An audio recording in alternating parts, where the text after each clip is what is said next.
ఇక తిరుమల లడ్డు వ్యవహారంపై దేశవ్యాప్తంగా చర్చ జరుగుతోంది. ఈ క్రమంలోనే నటుడు ప్రకాష్ రాజ్ చేసిన పోస్టుకు మంచు విష్ణు కౌంటర్ ఇచ్చారు. తిరుమల లడ్డు కేవలం ప్రసాదం మాత్రమే కాదని, తనలాంటి లక్షలాది మంది హిందువుల విశ్వాసానికి ప్రతీక అని రాసుకొచ్చారు. మతపరమైన రంగు ఎక్కడ జోడించాలో ఆలోచించవచ్చా అని ప్రశ్నించారు. ఇక నటుడు ప్రకాష్ రాజ్ ఇలాంటి విషయాల్లో సంయమనం పాటించాలని హితవు పలికారు.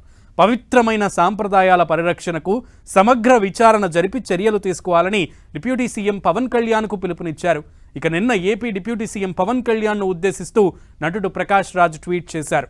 రాష్ట్రంలో జరిగిన తిరుమల లడ్డు వ్యవహారాన్ని జాతీయ సమస్యగా ఎందుకు ఊదరగొడుతున్నారని అన్నారు ప్రకాష్ రాజ్. లడ్డు వ్యవహారంలో దోషులను కనుగొని కఠిన చర్యలు తీసుకోవాలని అన్నారు. దేశంలో ఇప్పటికే మతపరమైన ఉద్రిక్తతలు ఉన్నాయని, మళ్ళీ ఇప్పుడు ఆందోళనలు ఎందుకు వ్యాపింపజేస్తున్నారని మండిపడ్డారు నటుడు ప్రకాష్ రాజ్.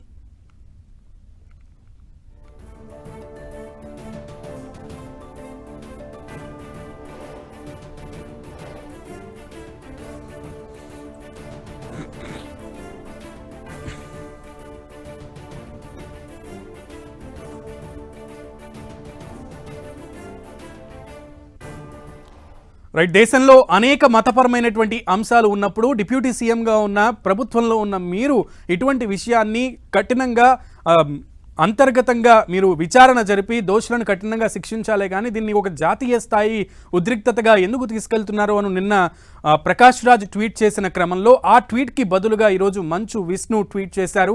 మంచు విష్ణు దీన్ని తిరుమల శ్రీవారి లడ్డు ఒక ప్రసాదం భక్తుల మనోభావాలకు సంబంధించినటువంటి విషయం, ఇది ఒక మతపరమైనటువంటి విషయమే కాదు, అనేక మంది ప్రపంచవ్యాప్తంగా ఉన్న తిరుమల భక్తులకు సంబంధించి, శ్రీ వెంకటేశ్వర స్వామి భక్తులకు సంబంధించిన విషయమని, దీనికి మతపరమైన రంగు ఎక్కడ జోరించుతుందో ఎక్కడ ఇదవుతుందో అనేది కొంచెం ఆలోచించుకోవాలంటూ కూడా ప్రకాష్ రాజ్కి విజ్ఞప్తి చేశారు.